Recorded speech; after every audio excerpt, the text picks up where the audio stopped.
저번 주에 엘리야를 중심으로 해서 크리스찬도 우울증에 걸릴 수 있다. 하나님께서 엘리야를 어떻게 치유해 가셨는가. 그 과정 가운데 그 과정을 우리가 살펴봤죠? 기억나죠? 예. 그러면 내가 30대 초반까지 가지고 있던 생각이 뭐였냐면 너희는 택하신 족속이요 왕같은 거룩한 나라요 왕같은 제사장이다. 우리가 기억나죠? 베드로가 그렇게 우리한테 얘기를 했단 말이에요. 그럼 나는 거룩한 나라고 택하신 백성이고 또 왕같은 제사장이야. 하나님을 믿는 내가 그런 존재라는 거지. 근데 어떻게 우울증에 걸릴 수 있지? 이거는 정신적인 문제가 좀 있는 거 아닌가? 사실상 나는 그렇게 생각을 그 당시에 했었어요. 그러다가 이제 인문학에 조금 이렇게 관심을 갖기 시작했고, 그래서 내가 예전에 얘기했던 것처럼 청강을 하기 시작했거든. 서강대에서 심리학 청강을 좀 하기 시작했는데 한마디 때문에 내 생각이 틀렸다는 것을 알게 됐어요. 그 한마디가 뭐냐? 우울증은 병입니다. 그걸 딱 듣는 순간 우울증이 병이구나. 크리스찬들이 병 걸려서 병원 가잖아요. 신체에 어떤 병이 걸리면 그것처럼 신경계통에 병이 걸렸기 때문에 이건 질병으로 봅니다 라고 얘기를 하는 순간 내 생각이 완전히 바뀌어버렸어요. 그런데 그러면 우울증이 왜 걸리는가? 느닷없이 가만히 있다가 우울증이 딱 오는 건가? 아니면 뭔가 이렇게 쌓여져 와갖고 이게 우울증이 걸리는 건가? 그 부분에 대해서 생각을 해봤는데, 예를 들어서 그 아주대학교 김경일 교수라고 있어요. 인지심리학자인데 이 사람이 얼마 전에 TV에 나와서 그 심리학적인 인지심리학에 대한 강의를 하는 걸 이렇게 들으면서 하나 깨달은 게 있어요. 그게 뭐냐면 결국은 자기를 사랑해야 한다는 거예요. 결국은 그 예전에 내가 공부할 때 인지심리학이 어떤 학문이냐면 쉽게 말하면 사람의 생각을 설계도로 만들 수 있다는 학문이 인지심리학이거든. 그러니까 사람의 생각을 구조화시키고 그것을 구체적으로 설명할 수 있는 그 심리학이 인지심리학인데, 그 사람의 강연을 TV에서 이렇게 계속 들어보니까 결국은 자기를 사랑하라는 얘기네. 그러니까 뭐냐면 이 사람이 뭐라고 얘기했냐면, 여러분, 그러니까 불안에 대해서 이 사람이 강의할 텐데, 여러분 불안할 때에는, 그러니까 내가 이제 뭔가 이렇게 불안한 생각이 들 때가 있잖아요.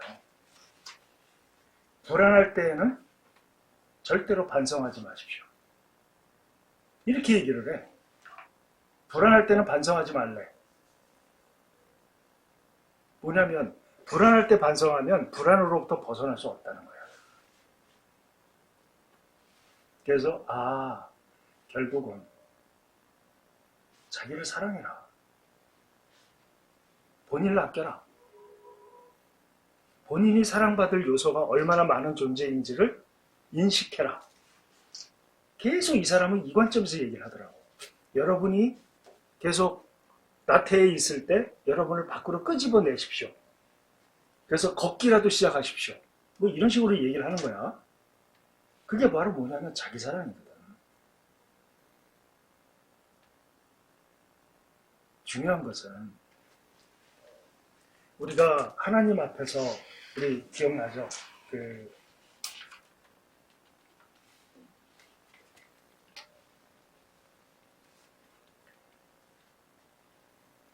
저번에 내가 사랑에 대한 그 기준을 얘기했잖아?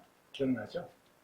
사랑을 표현하는 이스라엘 사람들은 친구끼리 이렇게 선후배끼리 이렇게 얘기할 때 사랑한다는 표현을 쓸 때, 야, 내가 너 필레오 하는 거 알지? 이렇게 얘기한다. 우리는 사랑이란 한 단어로 다 친구 관계든 부모 자녀 관계든 애인 관계든 다 사랑이란 다 한 단어로 쓰지만 이스라엘 사람들은 네 단어를 사용한다. 상대에 맞게. 그런데 그 중에서 제일 중요한 것은 어떤 사랑이든 아가페가 아닌 사랑은 다 조건이 있기 때문에 그 상대들은 만족이 없다. 행복이 없다.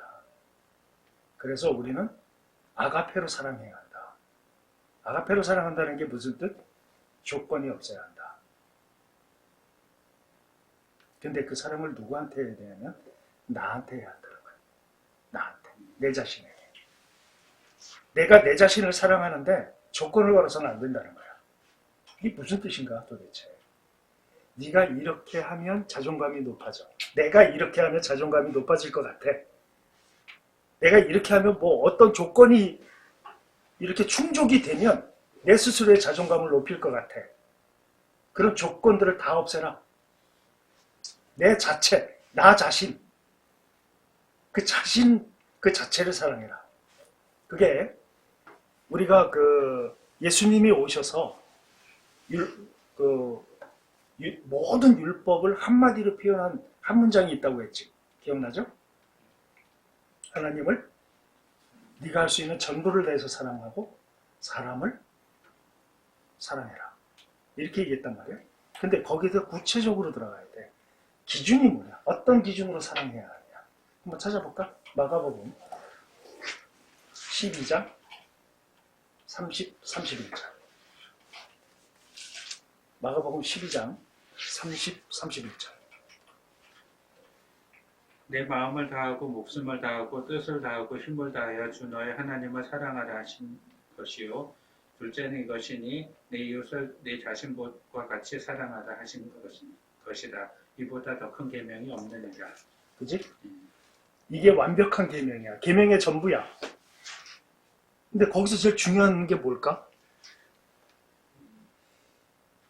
자신과 같이. 그렇지. 이웃 사람을 사랑하는데 기준이 뭐냐면 내가 나를 사랑하는 것 같이 사랑하래. 도대체 내가 나를 사랑하나? 한번 생각해봐요. 여러분, 사랑하면 내가 어떤 사람을 사랑하게 되면 제일 먼저 나타나는 현상이 뭘까? 어떤 대상이 생겼을 때 생각나죠? 생각난다.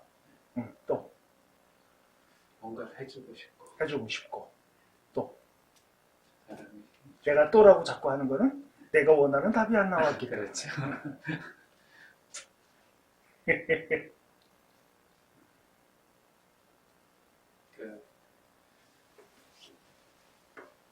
일단 자신과 가치랑 연결을 하면은 내가 좋아하는 거를 그 사람한테 다 해주고 싶은 거. 해주고 싶은 거. 일단 좋아하는 대상이 생기면 궁금해져. 저 사람 어떤 사람인지.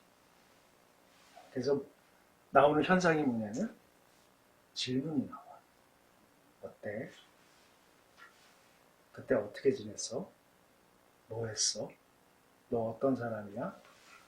이런 질문이 나와요. 에로스 사랑을 생각해봐. 사랑하는 이성이 생겼어. 그럼 제일 먼저 어떤 이렇게 봤을 때 내 마음이 사랑이 가. 그때 뭐 어떤 게 처음으로 나타나냐고. 궁금하잖아, 일단 그 사람이. 그렇잖아요? 네? 궁금하면 어떻게든지 질문할 기회를 잡으려고 눈치 보잖아. 그죠? 그래서 기회를 딱 포착했을 때 뭐 어디 살아요? 뭐 좋아해요? 취미는 뭐예요? 이런 거 묻잖아. 사랑하게 되면 궁금해져. 일단. 근데 자기가 궁금하지 않은 사람이 거의 다야. 자기 자신이 궁금하지 않아. 그래서 대부분 남에 대한 얘기는 많이 질문을 하면 대답은 하는데 본인 스스로에게 본인이 질문했을 때 답하는 사람 많지 않아. 본인에 대해서 이기적인 사랑을 얘기하는 게 아니에요, 지금. 응? 여기서 지금 예수님이 하나님을 사랑하는데 네가 할 수 있는 전부를 다해서 사랑하고 내 이웃을 내 자신이 너를 사랑하는 것 같이 그 기준으로 사랑해라. 지금 이러고 계시거든. 이게 이거보다 큰 계명이 없다고 얘기하시거든. 그러면 내가 이웃을 사랑하는데 어떻게 사랑해야 할지를 모르는 경우가 태반이란 말이야. 그래서 현대에 이제 그 음성기도원이라고 있어요. 알아요? 우리나라 수도원, 음성 수도원이지. 지금도 있는지 모르겠다. 그 기도원에 가서 이제 그 기도원은 가면은 일단 기도부터 시켜. 소리 내지 않는 기도. 조용히 기도. 그러면서 그때 그 원장님의 말이 참 젊은 시절에 이렇게 탁 하고 이렇게 박혔어. 여러분 하나님하고 대화 많이 하셨죠? 여러분 교인들하고 얘기 많이 하셨죠? 이제부터 2박 3일 동안 여러분은 여러분하고 대화하세요. 자신하고 대화하세요. 하나님이 배제된 여러분을 생각해보고 하나님이 구원해 주신 여러분을 한번 같이 생각을 해보세요. 여러분은 뭘 좋아하시죠? 여러분은 뭐가 싫으시죠? 여러분은 어떨 때 기쁘고 어떨 때 슬프시죠? 여러분이 지금부터 여러분하고 대화하세요. 아, 그때 충격이었어. 왜냐하면 나는 나하고 대화를 별로 못해왔어. 외부에서 나를 만들어 왔지, 외부의 현상들이 내 안에 내 자신이 나를 만든 경우가 거의 없었구나, 이런 생각이 들기 시작했어 그때. 근데 지금 마가가 예수님의 그 음성을 듣고 적은 마가복음에 내 이웃을 내 자신과 같이 사랑해라. 이거는 전제가 뭐냐면 내 자신이 어떤 존재인가를 먼저 너희들 스스로 규정짓지 않으면 사랑하기가 어려운 거야. 그래서 많은 사람들이 사랑에 서툴러. 어떻게 해야 할지를 모르겠어. 어떤 상황이 빚어졌을 때. 그래서 내가 그렇게 강조하는 거야. 사랑을 알아야 한다고. 그래서 반드시 읽으라고 그랬지. 사랑의 기술. 메리 프롬. 그래서 내가 플리스까지 했잖아. 처음 읽어서는 이해가 안 갈 거다. 그 사람 너무 관념적으로 써놔가지고 책을 두세 번 읽어라. 반드시 읽어라. 사랑에 기술이 없어서, 그러니까 사랑에도 기술이 있습니까? 이런 무식한 질문 하지 말고, 어? 근데 오늘은 나 자신을 사랑하는 것이 없기 때문에 오는 여러 가지 병리 현상 중에 하나가 뭐냐면 바로 우울증이다. 그런데 성경에 보면 자기 자신을 사랑하는 것은 잘 몰랐지만 충분히 우울증에 걸릴 만한 상황임에도 불구하고 하나님을 꽉 붙잡고 있었던 한 사람이 있었어. 이 사람은 누가 봐도 우울증에 빠질 수 있는 전형적인 사람이었어. 한번 누군지 한번 볼까? 그게 누구냐면 나오미야. 벌써 이렇게 뭐가 오지? 예? 편 좋고 자신 좋고. 예. 자, 보자. 룻기 1장 11절에서 14절.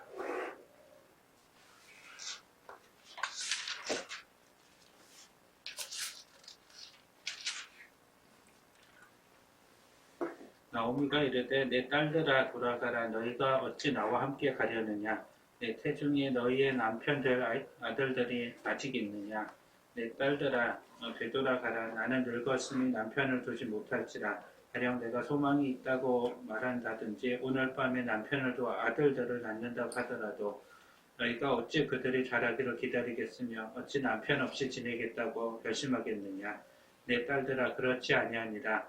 여호와의 손이 나를 치셨으므로 나는 너희로 말미암아 더욱 마음이 아프도다 하매 그들이 소리를 높여 다시 울더니 오르바는 그의 시어머니에게 입맞추되 룻은 그를 붙들고 쳤더라. 자, 이제 결과는 세 여자만 남았죠. 남편 죽고 아들 둘 죽고 세 여자만 남았어. 충분히 우울증에 빠질 수 있는 환경이에요. 그죠? 그런데 이 사람이 나오미가 반복적으로 하는 얘기가 있어.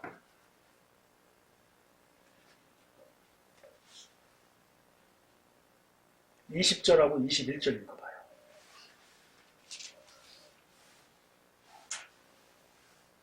나오미가 그들에게 이르되 나를 나오미라 부르지 말고 나를 마라라 부르라. 이는 전능자가 나를 심히 괴롭게 하셨음이니라. 내가 풍족하게 나갔더니 여호와께서 내게 비어 돌아오게 하셨느니라.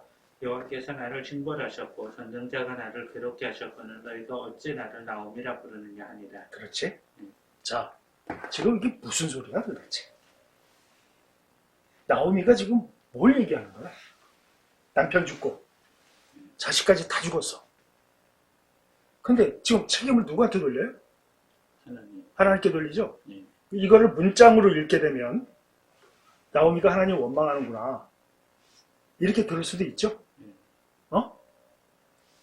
근데 나오미의 그 다음 행보를 보면 내 인생이 하나님께서 나에게 이런 고난을 주셨고 그래서 나는 이제 끝났다 이게 아니라 그 다음부터 나오미의 행동을 보면 뭔가 다른 뭔가가 나오게 돼.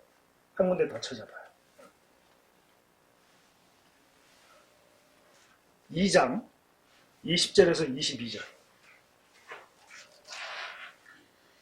나오미가 자기 며느리에게 이르되 그가 여호와로부터 복받기를 원하노라. 그가 살아있는 자와 죽은 자에게 은혜 베풀기를 그치지 아니하도다 하고 나오미가 또 그에게 이르되 그 사람은 우리와 가까우니 우리 기업을 물을 자 중에 하나이니라 하니라.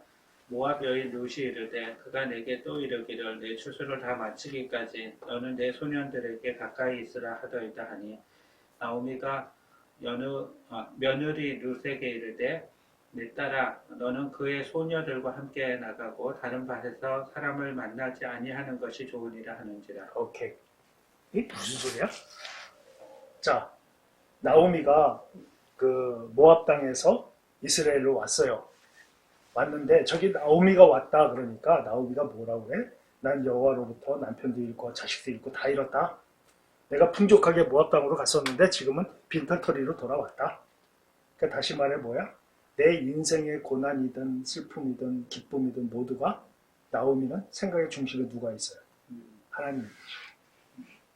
이 과정을 다 아버지 하나님이 아신다는 거야. 나는 하나님하고 연결되어 있다는 거야, 나오미는. 그걸 어떻게 할 수 있느냐? 지금 룻이 보아스 집에 가서 이삭을 주셨잖아. 근데 보아스가 뭐라고 했냐면 이제부터 너는 그 추수할 곳에 와서 그걸 주서라. 그러니까 보아스가 룻을 특별하게 보았단 말이야. 그걸 지금 나오미한테 얘기를 하는 거야. 그랬더니 나오미가 그는 기업을 물을 자다. 아시죠? 그 형이 죽고 동생이 죽고 이 형수 취수서 형사 취수. 형수 취수 그 제도 알죠? 형이 죽고 형수가 자식이 없으면 동생이 자식을 낳게 해서 그 낳은 자식은 형님께 대를 묻게 하는. 그러니까 기억하시죠? 예. 그 제도가 있었는데 보아스가 2순위였어. 1순위는 아니었어. 그래서 나중에 보면 1순위한테 그거를 사잖아. 기억나죠? 네. 태어나서 처음 듣는 듯한 표정을 지으면 굉장히 난감해 내가. 그러니까 보아스가 2순위니까 그 사람도 물을 자 중에 하나야. 뭐야 이게? 나오미의 희망이야.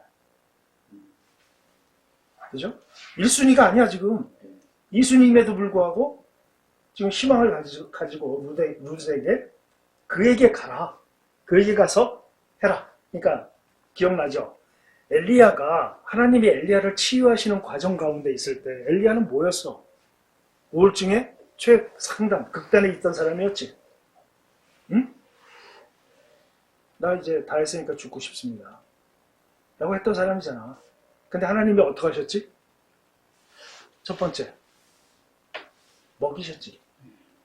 신체적인 필요를 하나님이 채우셨어. 먼저. 그걸 예수님도 그러셨지? 제자들을 그 디베랴 바닷가, 그 갈릴리 바닷가의 다른 이름이야. 똑같은 호수야. 거기서 고기 잡는 사람들한테 제일 먼저 영적이고 관념적인 명령을 내리시고 야단을 치시고 가르치신 게 아니라 일단 와서 먹어라. 예수님도 그렇게 하셨고 신체적으로 뭔가를 이렇게 움직이신 다음에 그들을 모아놓고 예수님이 질문을 하죠. 네가 나를 사랑하느냐? 기억나죠? 3번을 고백하게 하시잖아? 네? 그 다음에 이제 영적인 어떤 부분으로 접근을 하시는 거야. 지금 나오미 같은 경우도 이스라엘에 와서 그 다음에 엘리야에게 뭘 하셨어요? 아람 왕에게 안수해라. 그 다음에 이스라엘 왕에게 안수해라. 그리고 네 선지자를 대신할 네 제자에게 안수해라. 이게 뭐야? 영적인 희망을 갖게 하는, 사명감을 갖게 하는 그 과정을 가져갔었지. 지금 나오미가 어떤 과정을 갖고 있어요?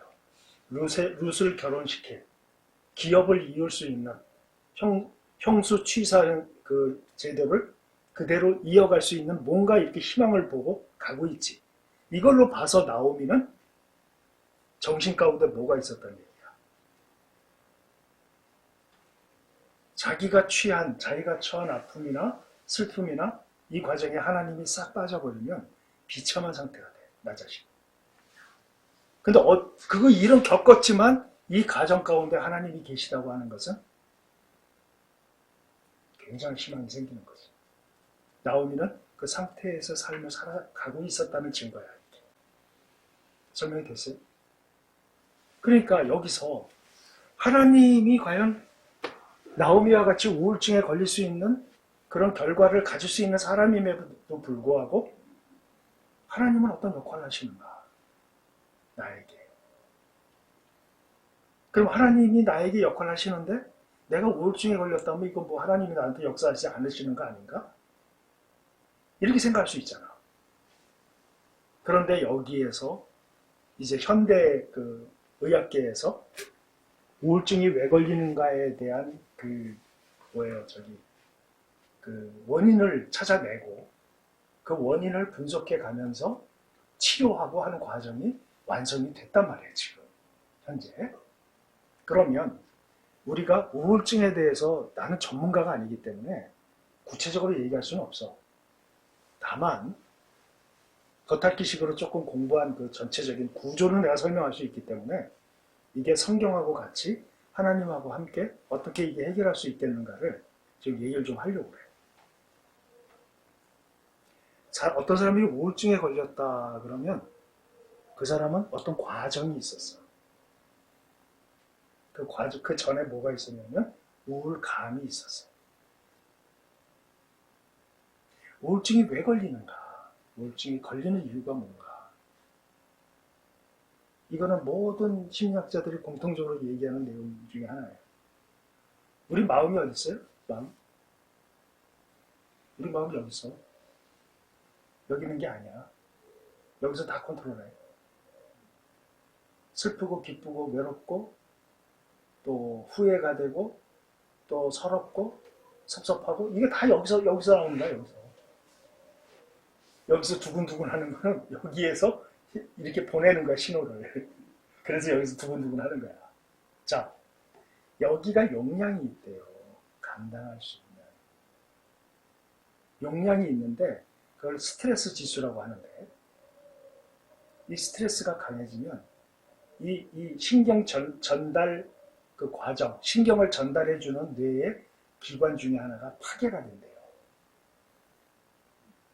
그래서 내가 감당할 수 없는 어떤 일이 생겼을 때 내가 더 할 수 없는데 더 할 수 있다고 과욕을 부렸을 때 이럴 때 서서히 신경 전달 물질이 우리에게 정상적으로 돌아가지 않기 때문에 도파민이나 뭐 이런 우리 사람을 좀 즐겁게 하고 기분 좋게 하는 물질이 더 이상 나오지 않는 거야. 그래서 그 안 나오게 되는 과정이 뭐냐면 서서히 우울감서부터 시작을 한다는 거예요. 우울증부터 딱 생기는 게 아니라는 거야. 우울감일 때 애는 상담을 통해서 충분히 가능하다는 거예요.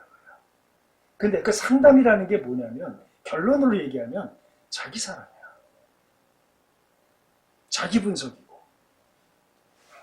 그걸 못하기 때문에 점점 악화되는 거야. 점점. 그래서 결국은 우울증까지 가는 거지. 그래서 어떤 사람이 그 표현을 하는데 물에 빠져서 숨을 못 쉬고 허우적대는 상태가 우울증이라면 우울감은 발목 정도 잠겼을 때. 아, 물에 내 발목 정도 물이 지금 찼네? 이렇게 느낄 때가 우울감이라고 해요. 이때 자기 사랑, 자기 확신, 자기 분석 이런 것들이 있어야 한다는 거예요. 부부가 내 얘기를 우리 가정 얘기를 잠깐 하면 집사람이 우울증이기 때문에 빨리 오시라고. 그때 호주에 있을 때 정말 집사람 우울증에 완전히 빠졌었어요. 호주에 도착한 날 갔더니 애만 둘이 있어. 엄마 어디 있어? 그랬더니 엄마 교회 가셨대. 교회 간다고 나갔대. 근데 밖에 나가보니까 차가 있어. 교회까지 꽤 멀거든. 걸어갔나? 차를 운전해서 교회로 가는데 저기 이렇게 쭉 가다 보니까 저쪽에서 어떤 여자가 걸어오는데 머리를 막 흔들면서 울면서 막 걸어. 그 점점 가보니까 내 아내가 길에서 울면서 막 이러고 다니고 있는 거야. 와, 충격이. 그 차를 세우고 이제 이렇게 아내한테 이리 와 집에 가자. 완전히 뭐 괴물 보듯이 막 뒤로 도망을 가는데 정말 충격이 컸어. 그러니까 완전히 무너져 내린 거야. 이제 우울증에 아주 절정에 있을 때야. 억지로 차를 태워서 집으로 왔는데 이제 그때부터 이제 시작이 된 거지. 그때부터 직장에서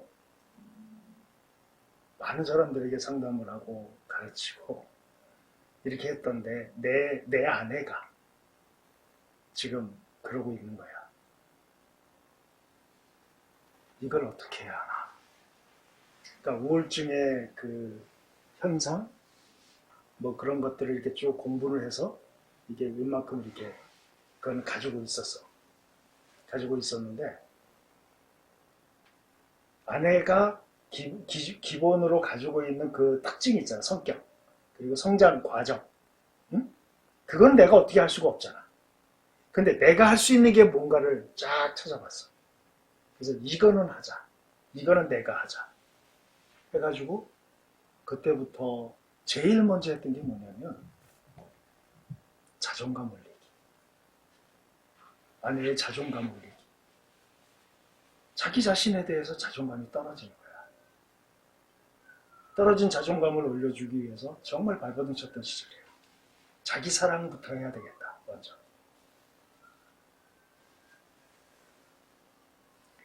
부부관계에 있어서 우울증이 있는 가정이 굉장히 힘들어지고 그리고 엄마가 우는 소리를 듣는 애들의 트라우마가 생겨요. 엄마가 건강하지 않는, 부부가 건강하지 않은 상태의 자녀들은 그 우울증에 대한 트라우마가 생기더라는 거야. 이거 굉장히 오래 걸렸어. 이거 치유하는데. 지금 나중에 이렇게 생각해 보니까 한 4년 걸린 것 같아.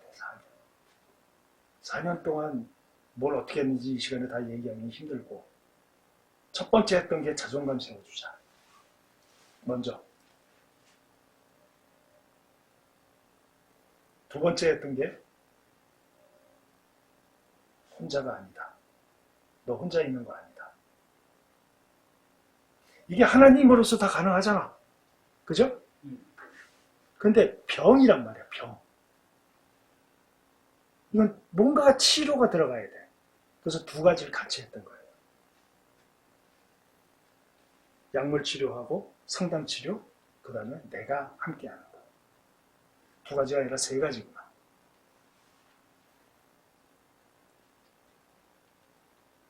근데 가장 큰 원인이 나였어. 얘기했죠? 아내는 순종적인 연인이야.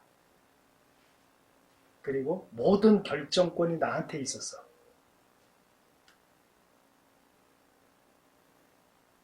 그런데 아내가 감당하기에는 너무나 넘쳐있는 그런 것들이 쌓여져 와서 이게 그 아픔이 이제 과중돼서 터져버린 거지. 첫 번째는 자존감을 높이고, 두 번째는 혼자 있는 게 아니라는 것을 충분히 인식시키고, 세 번째 했던 게 희망. 앞으로의 무언가를 보여주자. 이 세 가지였어. 부부관계 속에서 우리가 가지고 있는 것은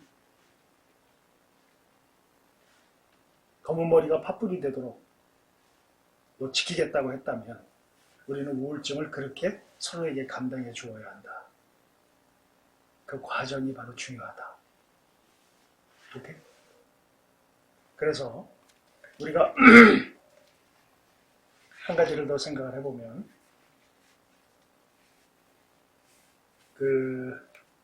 하나님께서 이렇게 우울한 사람들을 이렇게 보시면서 치유하셨던 그 과정들을 우리 성경 속에서 몇 가지를 한번 생각을 해보자. 누가 있을까? 그냥 이제 떠오르는 대로 누가 있을까? 아주 대표적인 사람, 다윗. 기억나죠? 다윗이 불륜과 살인을 저지르고 나서 하나님께 금방 자복하고 회개했나요? 안 했지? 얼마 동안 안 했지?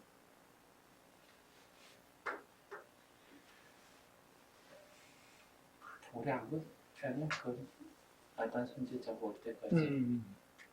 그 기간이 어느 정도야? 그 기간이 1년이야. 그렇게 됐어요. 어떻게 할 수 있어? 바세바가 아이 낳는 거. 아이를 가졌어. 그 다음에 아이가 태어났어. 그 이후에 찾아왔어, 나단이. 그러니까 그 10개월 이상 되는 기간 동안 다윗은 어떻게 했다? 그게 어디 나와? 시편 32편, 시편 51편, 거기 다 다윗이 그때 어떤 상태였는지 기억하죠? 예. 고백을 하잖아. 눈물이 침상을 띄웠고. 베개를 적시고 모태부터 나는 태어날 때부터 죄인이었고 그것을 여호와께 고백하지 않았을 때 내 뼈가 쇠하고 그 기억나죠? 그런데 거의 1년 동안 회개하지 않고 자기 자신에 대한 자기와의 대화가 없었단 얘기야. 기억하죠? 그러니까 계속 죄책감에 빠져가지고 죄책감의 그 악순환이 계속됐던 거야, 다윗에게. 근데 그런 다윗에게 누가 찾아와요? 여호와가 이제 터치를 시작하신 거야. 나단이 찾아오죠. 나단이 찾아와서 다윗 스스로 대화하게 만들어줘요. 뭐 예를 들죠. 우리 성에 어떤 사람이 염소 한 마리를 가진 게 그 사람의 전부였는데 수많은 양을 가지고 있는 자가 그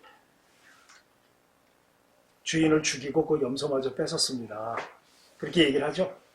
나단이. 그랬더니 다윗이 뭐라고 그랬네. 그놈을 잡아다 죽이겠다 그러니까 그 사람이 바로 당신입니다 라고 얘기를 하잖아요. 그러면 대부분 1차 반응이 뭐야? 내가 언제 그랬어? 이거 아니에요? 그러니까 뭐냐면 자기 자신에 대해서 솔직하지 않은 거야. 자기 자신과 대화를 안 한 거야.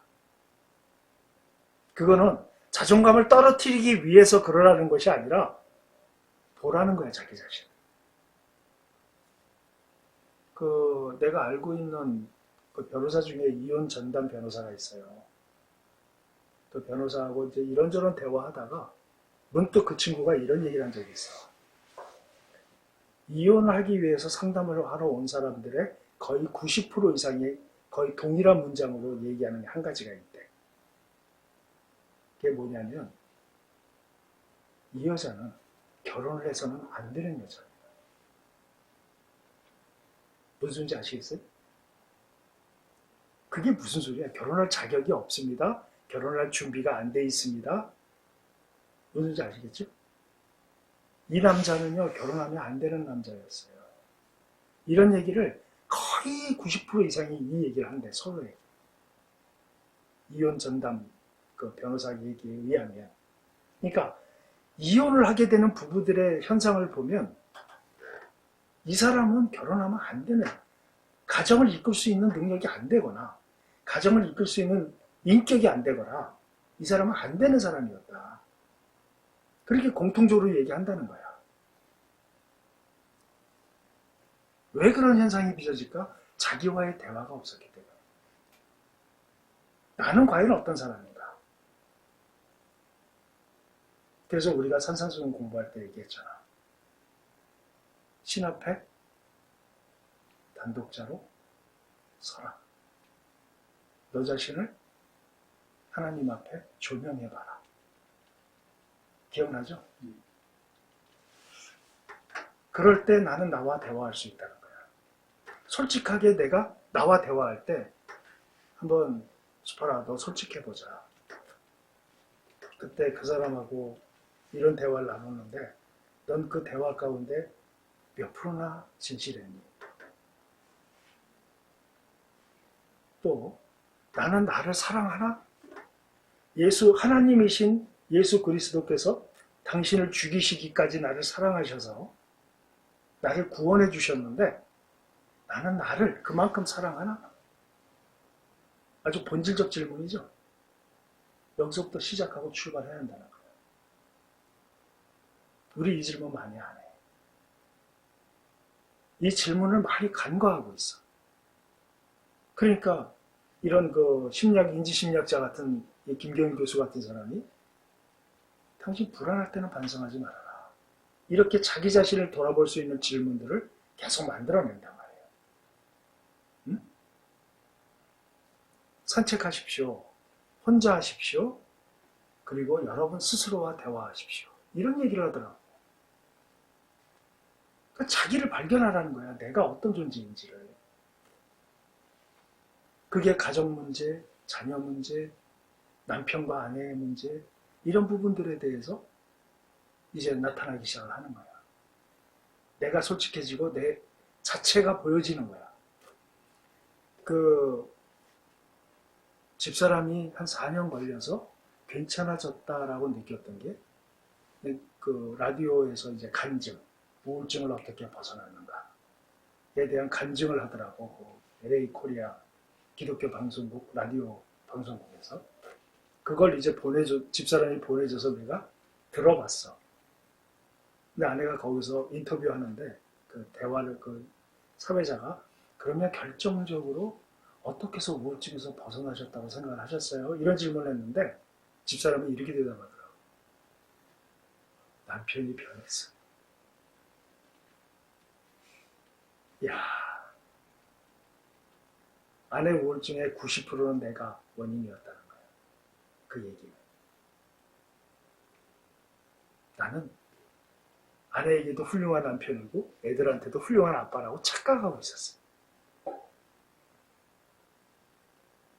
그렇게 속이 망가져가는 걸 전혀 몰랐어.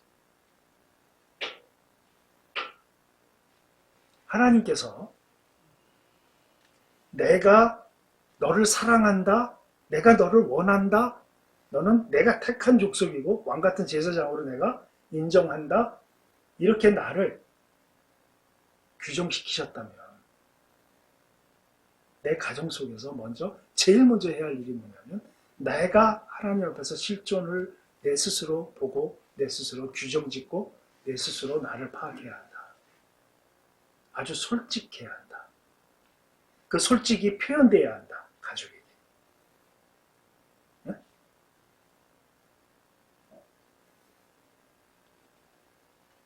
우리가 흔히 하는 얘기 중에 이런 얘기 있잖아.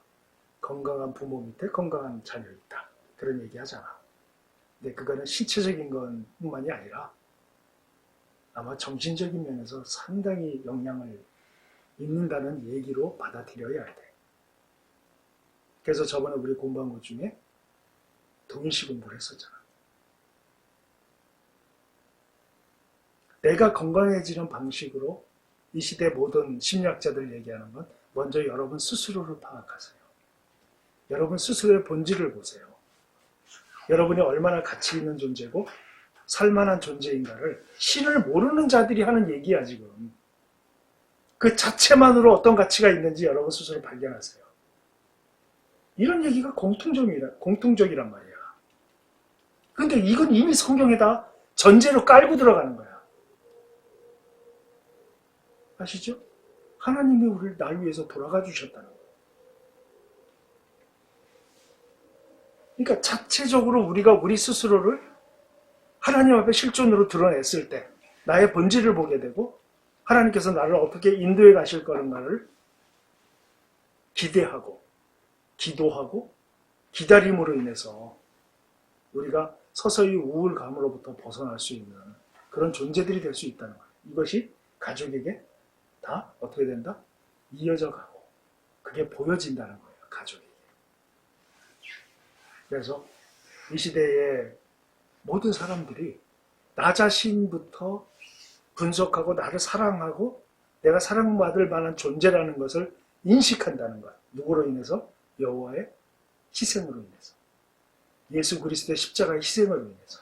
그것이 크면 클수록 나 자신에 대한 본질을 보게 된다. 사랑을 찾게 된다. 그 과정을 가게 된다.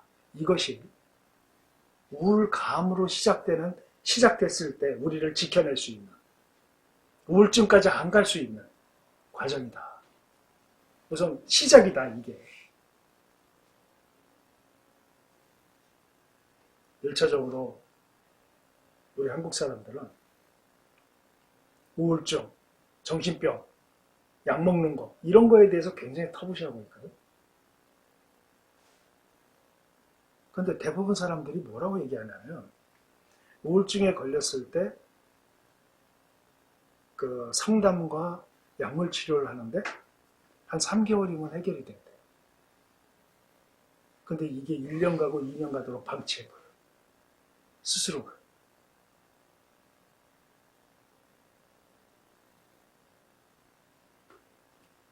아내가 호주에 있으면서 거의 매일 전화했어. 내가. 매일 전화해서 같이 대화하고 그때는 정말 다행히 그 무료 외 그거 있잖아. 국제전화 무료로 할 수 있는 그 통화한 시간만큼만 돈을 내는 그런 것이 있어가지고 만약에 그때 국제전화 비쌌으면 참 엄청나게 전화비용 나갔을 거야. 그러니까 매일 거의 통화했어. 통화하면서 그냥 무조건 너 굉장히 뛰어난 사람이다 이게 아니라 아주 사실 그대로 하면서 얼마나 소중한 존재인가를 계속 깨우치는 그 과정을 겪었다고. 근데 부부 사이에 우울증이 있는 경우에 남편이 됐든 아내가 됐든 견뎌내야 되는 부분이 한 부분이 있어. 나 같은 경우는 정말 그 별소리를 다 들었어 아내한테. 내가 우울증 걸릴 것 같은.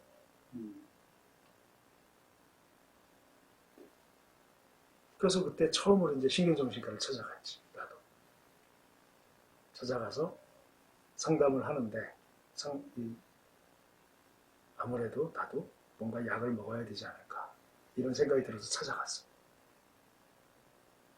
근데 어설프게 공부한 사람 아는 내용을 얘기하더라.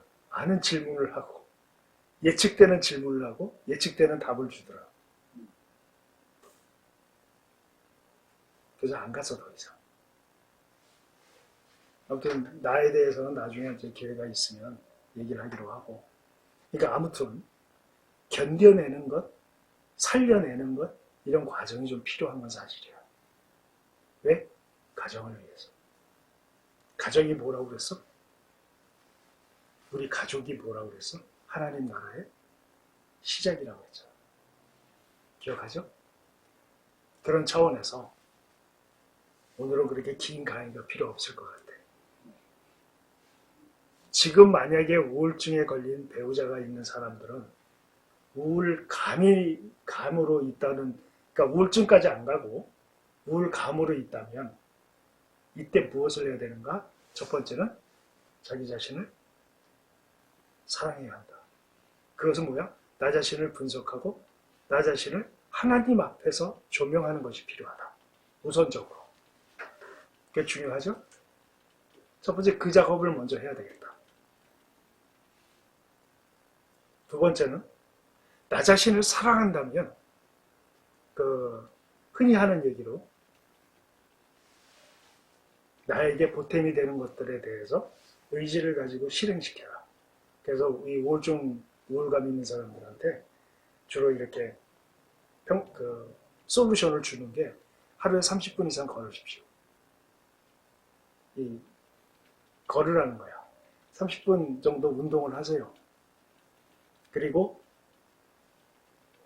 부정적인 생각이 들어오기 전에 여러분 자기 자신을 위해서 즐겁고 기쁜 일들을 하나씩 하나씩 찾아보세요. 뭐 이런 얘기를 한다는 거야. 그 얘기가 뭐야? 나를 사랑한다면 나에게 긍정적인 요인들을 자꾸 만들어줘라, 이 뜻이야. 설명이 됐어요? 그러니까 제일 먼저 해야 할 게 뭐야? 나를 사랑해야 한다는 거야. 그런데 하나님이 없는 상태에서는 자기 자신을 사랑하기가 굉장히 힘들어. 그렇지 않겠어요? 나의 본질을 모르니까. 보기가 힘드니까. 근데 우리들은 내가 나를 사랑해야 될 이유가 분명히 있어. 뭐죠, 그게? 그렇죠. 나를 구원하시기 위해서 대가를 치르셨는데 하나님의 목숨이었단 말이에요. 하나님이 나를 사랑하신다는 그 자체가 내가 얼마나 가치가 있는 존재인가를 알려주는 바로미터가 되는 거예요. 그래서 두 번째는 뭐예요? 나를 사랑한다면 내가 나를 사랑할 수 있는, 내가 나를 사랑한다는 그 증거로 나에게 좋은 긍정적인 요인들을 자꾸 도입시켜라. 그게 뭐예요? 아까 얘기한 대로 작지만 운동을 시작하세요. 그리고 부정적인 생각을 하는데 그 생각을 막고 긍정적인 생각을 하고 즐거운 것들을 자꾸 찾아가세요. 그래서 예전에 한번 그 솔루션을 주는 내용을 보니까 요즘에 가장 재밌게 보는 예능 프로그램이 뭐예요? 그럴 때 그 환자가 그랬대. 무한도전이라고. 그래서 이제부터 내일부터 무한도전을 1회서부터 다시 반복하세요. 그 얘기가 뭐야? 부정적인 생각이 들어올 틈을 주지 말라는 거야. 그 얘기는 다시 얘기해서 뭐야? 당신의 생각을 사랑하세요. 이 뜻이야. 그들은 그런 식으로 얘기한 게 아니지만 우리가 분석할 때에는 나를 사랑하는 방식을 얘기하는 거야. 자꾸 자기에게 사랑하는 것들을 덧붙여줘라. 자꾸. 설명이 됐어요? 그리고 마지막 세 번째, 크게. 엘리야에게 하나님이 소망을 주셨던 것처럼, 사명을 주셨던 것처럼, 미래의 나에게 어떤 사명을 주어라. 설명이 됐죠? 그러니까 내가 미래에 어떻게 하겠다라는 그걸 만들어내라. 어렵겠지만 이것을 갖다 배우자에게도 적용하고 나에게도 적용하고 우리 가족, 구성원들, 자녀에게도 적용하고. 근데 이게 자기 자신에게 먼저 적용되지 않으면 적용하기가 어려운 요인들이다. 그래서 핵심이 뭐예요? 우울증까지 가서 완전히 빠지기 전에 우선 이것부터 시작해라.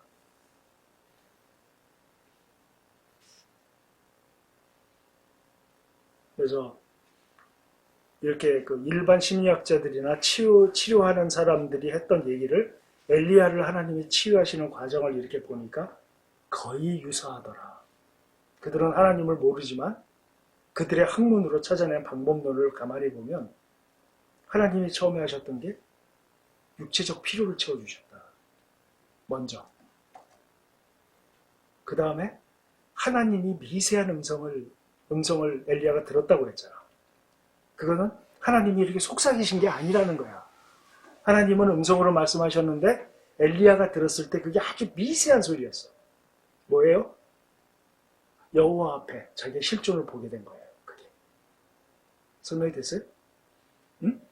내가 어떤 존재냐? 하나님하고 무관한 존재가 아니라는 거야. 근데 대부분 우울증 걸린 사람들 보면 하나님 없는 사람이야. 다. 완전 부정적이고. 그럴 수밖에 없어. 이게 뇌에서 그 호르몬이 안 나오기 때문에. 그래서 병이라고 하는 거야. 근데 엘리야가 지진이 일어나고 폭풍이 불고 바위가 깨지는 일이 일어남에도 불구하고 나중에 들었던 게 미세한 여호와의 음성을 들었더라. 이게 뭐야? 환경적 요인이 완전히 막 바닥인데 엘리야가 들었던 게 여호와의 음성이었어. 그건 뭐예요? 나의 가치가 여호와와 연결되어 있다는 것을 깨닫게 된 거지, 엘리야가. 설명이 됐어요? 하나님의 치유 방식이야, 그게. 그래서 우리 크리스천들은 더 우울감이나 우울증에서 벗어날 수 있는 환경적 요인이 이미 갖추어진 존재들이라는 거야. 세 번째 뭐였어요? 하나님이 엘리야에게 사명감을 부여하시잖아. 이스라엘 왕에게 기름을 부어라. 이것도 황당한 일인데 더 황당한 건 뭐예요? 아람 왕에게 기름을 부어라. 이건 말도 안 되는 얘기야. 이거는 이방 민족 아니야. 엘리야에게 그 명령을 하신단 말이야. 그럼 엘리야는 미래에 내가 어떻게 해야 할 것들을 지금 보게 된 거잖아. 느끼게 된 거고. 설명이 됐어요? 거의 유사하더라는 거야. 거의. 그래서 우리 가정을 이끄는 데 있어서 우울감, 우울증 여러 형태로 나타날 수 있어요. 이런 애가 있었어. 부부가 맞벌이에요. 부부가 맞벌이고 자녀가 둘이 있었는데 첫째 아이가 우울증에 걸린 거야. 그래갖고 엄마를 학교에서 불렀어요. 얘가 우울증이라고. 내가 얘를 병원에 데려가는 게 좋겠다. 왜냐하면 얘가 그냥 시도 때도 없이 우는 거야. 계속 눈물이 나는데 너 왜 울어? 그랬더니 얘가 이렇게 대답하더래. 몰라요. 내가 왜 우는지 모르겠어요. 근데 눈물이 나요. 계속. 이거 우울증인데? 하고 이제 병원에 데려갔다는 거야. 병원에 가라고 얘기를 했는데 병원에 딱 가서 병원에서 나왔는데 이 아이 우울증이 해결이 됐어. 의사가 이 아이는 우울증입니다. 지금 이래저래 해서 그러니까 이 엄마가 충격을 받은 거야. 거기서. 그래가지고 엄마가 막 이제 죄책감 막 이런 게 들기 시작하고 막 그랬겠지 거기서. 근데 이 아이가 엄마의 그 모습을 보고 해결이 됐어. 엄마가 나에 대해서 관심이 없는 게 아니구나. 이해가 되세요? 무슨 소리인지? 응? 자기는 혼자라고 느꼈던 거야. 완전히 혼자고 구석진대에 몰려 있었고 아빠 엄마는 뭐 돈 벌려고 밖에 나가서 막 그러고 있고 그러니까 관심이 없는 거야. 이 세상에 나 혼자 있는 거야. 어린아이의 입장에서. 근데 그 얘기 듣자마자 엄마가 충격을 받아가지고 막 울고 막 이 혼란 막 그냥 어쩔 바를 모르는 모습을 보고 엄마가 나에 대해서 관심이 많구나. 이렇게 됐다는 거야. 설명이 됐어요? 엘리야를 치유하시는 과정, 그 다음에 나오미가 내면적으로 여호와와 연결되어 있던 자기 자신에 대한 정체성을 꾸준히 가져간 모습. 지금 우리는 그걸 봤다고. 그래서 세 가지를 얘기했던 거예요. 나 자신을 먼저 파악하고 사랑해라. 그리고 나 자신을 사랑하기 위한 그 여러 가지 것들을 나에게 부여시켜라. 세 번째는 하나님과 함께하는 미래에 대한 소망을 가지고 미래에 사명감을 가진 계획을, 희망을 가진 계획을 작성해라. 이 세 가지가 굉장히 중요하다는 거예요. 정리됐죠? 예. 오늘은 이걸로 강의를 마치겠습니다.